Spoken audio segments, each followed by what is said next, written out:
नमस्कार, बुलेटिन में स्वागत है आपका और मैं हूं आपके साथ जागृति खंतौर और बात करेंगे देवभूमि की। रुद्रपुर में मुख्यमंत्री पुष्कर सिंह धामी ने आज पुलिस लाइन में लव जिहाद और लैंड जिहाद को लेकर आयोजित कार्यक्रम में हुंकार भरी। उन्होंने कहा कि देवभूमि में इस तरीके की हरकतों को नहीं होने दिया जाएगा और लव जिहाद और लैंड जिहाद की जो भी कोशिश करेगा उसके खिलाफ सख्त से सख्त कार्रवाई अमल में लाई जाएगी। इसके साथ ही सीएम धामी ने मानस कांड झांकी के साथ ही चारधाम यात्रा का भी जिक्र किया और चारधाम यात्रा को लेकर मास्टर प्लान लागू करने की बात कही।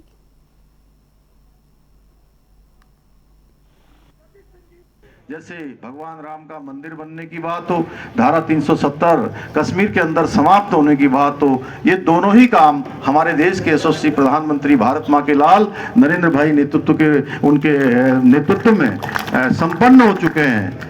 अब इसी प्रकार से समान नागरिक संहिता की बात थी। हम अपना सौभाग्य समझते हैं कि ये अवसर हमको मिला, देवभूमि के लोगों को मिला और देवभूमि के इस प्रताप से हम आगे बढ़ गए और 30 जून तक जैसे ही हमको इस कमेटी का ड्राफ्ट मिलेगा हम उसको लागू करने की दिशा में आगे बढ़ेंगे। किच्छा के कद्दावर नेता और भाजपा से 2 बार के विधायक रहे राजेश शुक्ला को कल रुद्रपुर के पंतनगर में बुलाई गई मुख्यमंत्री की समीक्षा बैठक में जाने से रोक दिया गया।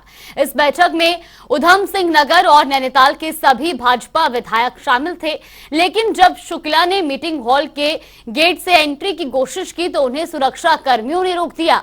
शुक्ला के सामने ही काफी लोगों को एंट्री दी गई, लेकिन शुक्ला किनारे खड़े होकर कोशिशें करते नजर रहे।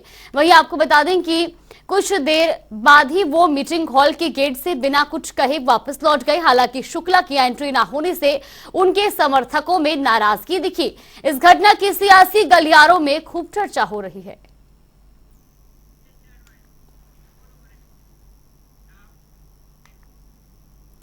सीबीएसई के 10वीं और 12वीं के रिजल्ट आ चुके हैं। इस बार के रिजल्ट में फिर छात्र छात्राओं ने बेहतरीन प्रदर्शन किया है। इसी को लेकर सीएम धामी ने परीक्षा में पास होने वाले छात्र छात्राओं को ट्वीट कर बधाई दी और उनके उज्जवल भविष्य की कामना की। इसके साथ ही मुख्यमंत्री ने लिखा कि परीक्षा में जिन विद्यार्थियों को कम अंक प्राप्त हुए हैं वो छात्र निराश ना हो और परिश्रम करते रहे। जीवन का प्रत्येक क्षण हमें अनुभव और अवसर दोनों प्रदान करता है। तो सीएम धामी ने ट्वीट कर लिखा कि सभी छात्र छात्राओं को हार्दिक बधाई और उज्जवल भविष्य की शुभकामना। ईश्वर से कामना है कि आप सभी प्रगति के पथ पर निरंतर अग्रसर रहें और अपने अभिभावकों और प्रदेश और देश का नाम रोशन करें। तो सीबीएसई परीक्षा में जिन विद्यार्थियों को कम अंक प्राप्त हुए हैं उन्हें के लिए भी कहा कि छात्र निराश न हो और परिश्रम करते रहें। जीवन का प्रत्येक क्षण हमें अनुभव और अवसर दोनों प्रदान करता है।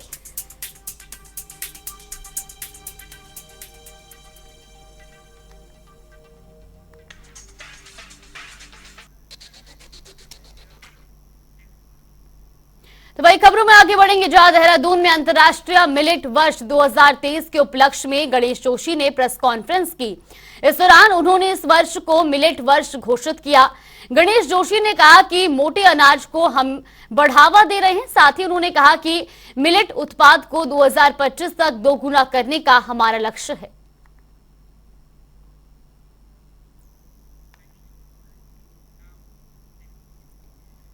मोटे अनाज को बढ़ावा देने के लिए सरकार लगातार प्रयासरत है। इस वर्ष को मिलेट वर्ष घोषित किया गया है। बता दें कि श्री अन्न महोत्सव का आयोजन देहरादून में किया जाएगा। कृषि मंत्री गणेश जोशी ने कहा कि कृषि के हर क्षेत्र में क्षेत्रफल थोड़ा घटा जरूर है, लेकिन उत्पाद हमारा बढ़ा है। ऑर्गेनिक खेती के लिए हमारे प्रदेश को पहला पुरस्कार मिला है। राष्ट्रीय खाद्य सुरक्षा के अंतर्गत 5 किलो फ्री राशन में 1 किलो मंडवा भी हम देंगे। इस प्रक्रिया से सरकार ज्यादा मंडवा खरीदेगी, जिससे किसानों को भी लाभ मिलेगा।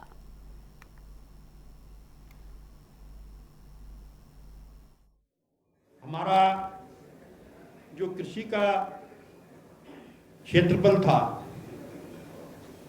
वो आज घटा तो जरूर है, लेकिन आज हमारा उत्पाद बढ़ा है। अगर ये उत्पाद बढ़ा है तो इसमें हमारे किसानों का, हमारे वैज्ञानिकों का बड़ा हाथ है। आज हमारे राज्य को ऑर्गेनिक के क्षेत्र में लगातार दूसरी बार फर्स्ट प्राइज मिला है। हमने प्राकृतिक खेती के लिए 64,000 हेक्टेयर भूमि जो गंगा के किनारे लगी हुई है उसको हमने चिन्हित किया, सुनिश्चित किया है। और मैं आभार व्यक्त करना चाहता हूं देश के प्रधानमंत्री नरेंद्र मोदी जी का, जो हम राष्ट्रीय खाद्य सुरक्षा में 5 किलो फ्री राशन हम बांटते हैं, हम उसमें 1 किलो मड़वा भी देंगे।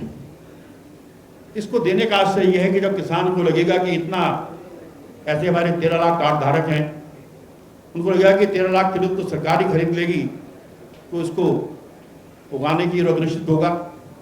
हमने मिड डे मील में भी हम झिंगोरा दे रहे हैं ताकि लोग इसका उत्पाद करें।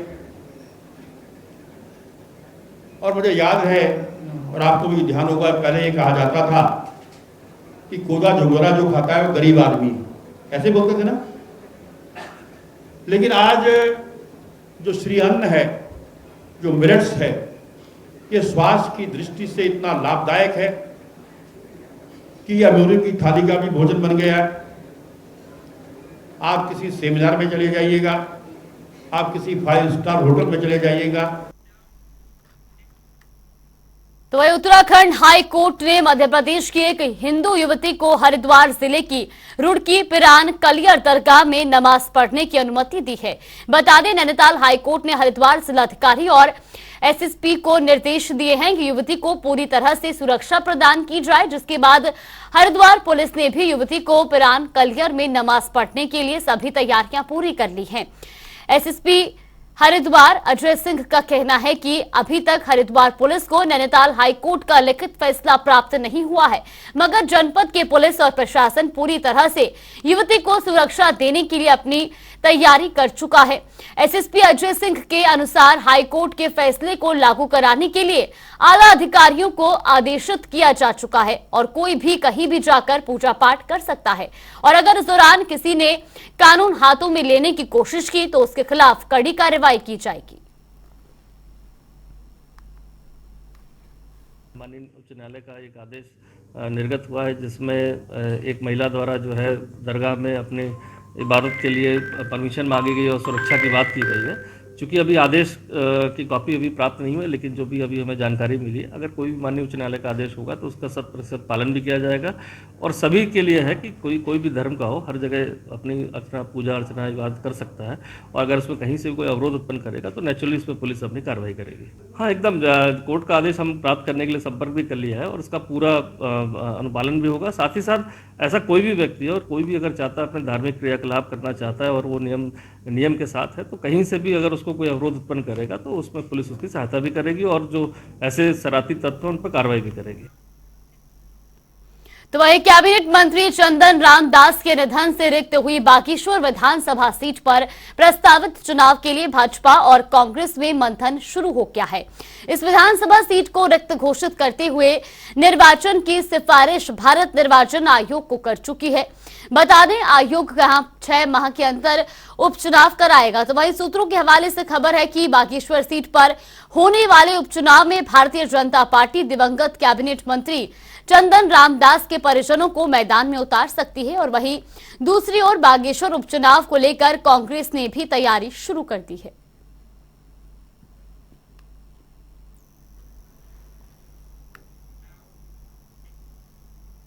देवभूमि में जैविक खेती को बढ़ावा देने के लिए बड़े स्तर पर काम किया जा रहा है। पिछले 7 से 8 सालों में राज्य ने जैविक खेती में काफी प्रगति की है। इसी के तहत भारत सरकार के कुछ अधिकारी देहरादून पहुंचे, जहां राज्य के अधिकारियों ने उन्हें जीआई के लिए 18 उत्पाद दिखाए। इसी को लेकर ऑर्गेनिक बोर्ड के एमडी ने बताया कि अगले चरण में हम 15 से 30 और उत्पाद लाएंगे। इससे किसानों को तो फायदा होगा ही, इसके साथ ही उत्तराखंड की संस्कृति और उत्पादों को राष्ट्रीय बाजार में बड़ी पहचान मिलेगी। कि अभी जो कार्यक्रम इस समय चल रहा है हमारे किसान भवन में, उसमें उत्तराखंड के जो उत्पाद हैं, हमारे पुराने ट्रेडिशनल चीज़ें हैं, चाहे वो हमारी दालें हैं, चाहे मिलेट्स हैं, उनको जीआई दिलाने के लिए भी ऑर्गेनिक बोर्ड को जिम्मेदारी सौंपी गई थी सरकार के द्वारा। तो उसमें हमने 11 उत्पादों का सर्टिफिकेट मतलब अप्लाई किया उसमें जीआई सर्टिफिकेशन के लिए। और अभी आप देखेंगे कि उन्हीं क्रम में ऑर्गेनिक मतलब जीआई उत्पाद हैं, जिसमें हमारे जो 5 उत्पाद हैं क्राफ्ट से संबंधित हैं, इंडस्ट्री से संबंधित हैं, और शेष जो उत्पाद हैं कृषि और उद्यान से संबंधित हैं। इन सभी को की सुनवाई के लिए जो हमारे कंट्रोलर जनरल भारत सरकार से आए हैं जीआई से, और उन्होंने यहाँ पे सुनवाई की है, कल भी करी है और आज भी। दोनों मिला के 18 उत्पादों की सुनवाई हुई है और ये पूर्ण होने पर लगभग 4 महीने बाद इसमें सभी को सर्टिफिकेट प्राप्त होगा। और इतने बड़े स्तर पर या इतने बड़े 18 उत्पाद कभी भी एक साथ भारतवर्ष में नहीं हुए, अभी तक इससे पहले 14 ही हुए एक स्टेट में।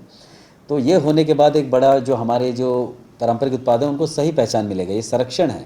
मतलब उत्तराखंड का यदि वो कोई लाल चावल है, हमारा जिंगोरा है, हमारा मडुआ है, वो उत्तराखंड का ही रहे और उत्तराखंड का उसके हमारे किसानों को सही प्राइस मिले। तो इस संस्कृति और को बचाने का एक कार्य है जो हमें करने का मौका मिला। और हम चाह रहे हैं कि अगले चरण में हम 15 से 30 और उत्पाद लिए जाएंगे, क्योंकि इसमें हर्बल उत्पादों की बहुत संभावना है और बहुत सारे क्राफ्ट और बहुत सारे ट्रेडिशन नॉलेज की भी है। तो हम चाहेंगे अगले चरण में 2025 आने से पहले, 2025 हम 51 उत्पादों को कर सकें। उत्तराखंड में लैंड जिहाद के फैसले से रुड़की में उलमाओं में बेहद नाराजगी देखने को मिल रही है। उलमाओं का कहना है कि दरगाह और मजार का काम किसी को नुकसान पहुंचाना नहीं है, बल्कि उनसे एक एक भाईचारे और सौहार्द का पैगाम जाता है। लेकिन उत्तराखंड सरकार ने दरगाहों और मजारों को तोड़ने का जो निर्णय लिया है वो बेहद दुर्भाग्यपूर्ण है। इसे किसी कीमत पर भी बर्दाश्त नहीं किया जाएगा और सरकार इस निर्णय को वापस ले।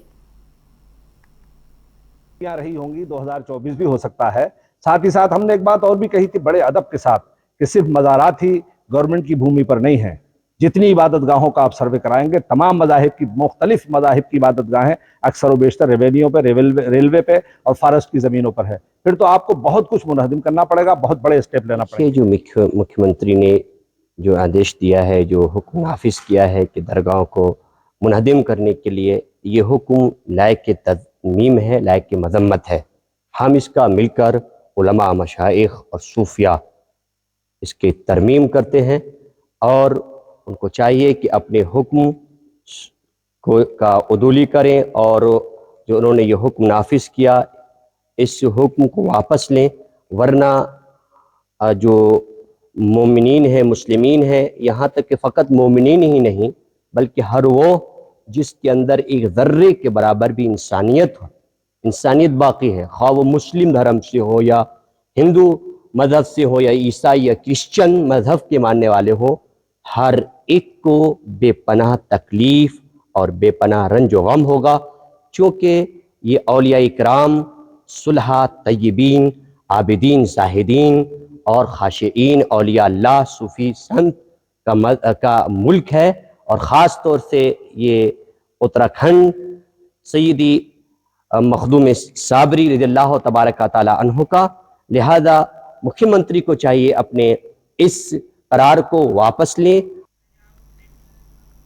तो वही उत्तराखंड के तीर्थ स्थलों की मर्यादा और पर्यटक स्थलों पर स्वच्छता बनी रहे, इसके लिए उत्तराखंड पुलिस ऑपरेशन मर्यादा के तहत एक विशेष अभियान चला रही है। इस विशेष अभियान के तहत तीर्थ स्थलों और गंगा के किनारों पर हुड़दंग और मादक पदार्थों का सेवन करने वालों को तुरंत गिरफ्तार किया जा रहा है। साथ ही पर्यटक स्थलों पर गंदगी करने वालों के विरुद्ध जुर्माने की कार्रवाई भी की जा रही है। गौरतलब है कि अभी तक ऑपरेशन मर्यादा के तहत 7 से ज्यादा लोगों को गिरफ्तार किया जा चुका है। साथ ही अभियान के तहत 2000 से ज्यादा लोगों का चालान किया जा चुका है। मामले में डीजीपी अशोक कुमार ने बताया कि सोशल मीडिया के जरिए पुलिस की छवि खराब करने वालों के विरोध में भी पुलिस कड़ी कार्रवाई करेगी। हमने 2 इशू उठा दिए। एक है हमारा ऑपरेशन मर्यादा। ऑपरेशन मर्यादा हमने बार बार अनुरोध किया, पिछले वर्ष भी चलाया था, इस वर्ष भी 100 से ज़्यादा लोग गिरफ्तार कर चुके हैं कि जो भी तीर्थयात्री आ रहे हैं धर्मस्थलों पर, तो वो कृपया करके उसकी तीर्थ की मर्यादा का ख्याल रखें। हरिद्वार हो, ऋषिकेश हो, बद्री केदार हो, सब जगह एक तीर्थ की अपनी मर्यादा होती है, उसका पालन बहुत जरूरी है। तो कोई भी आदमी अगर वहाँ की मर्यादा भंग करता है तो उसके विरुद्ध हम ऑपरेशन मर्यादा के अंतर्गत कार्रवाई कर रहे हैं।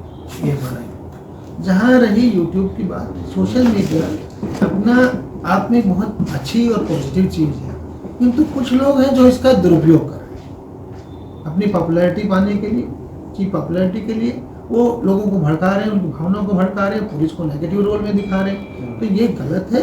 इसको मैं अपील भी करता हूँ सबसे पहले कि कृपया करके ऐसा न करें और दूसरा एक वार्निंग भी दे रहा हूँ, अगर ऐसा करेंगे तो फिर हमें उनके विरुद्ध एफआईआर करनी पड़ेगी, उनको अरेस्ट करना पड़ेगा। हल्द्वानी के वानिकी प्रशिक्षण अकादमी में आज पश्चिम बंगाल के 44 one ranger passing out parade में शामिल हुए। इस पासिंग आउट परेड में मुख्य अतिथि के रूप में अपर मुख्य वन संरक्षक समेत विभाग के दूसरे आला अधिकारी भी मौजूद रहे। बता दें कि 41 वन रेंजर आज प्रशिक्षण लेकर पूरी तरह से वनों की सेवा करने के लिए तैयार हो गए हैं। इस पासिंग आउट परेड के दौरान सभी 41 वन रेंजरों ने जंगलों में वन संपदा के साथ ही वन्य जीवों की रक्षा करने की कसम खाई।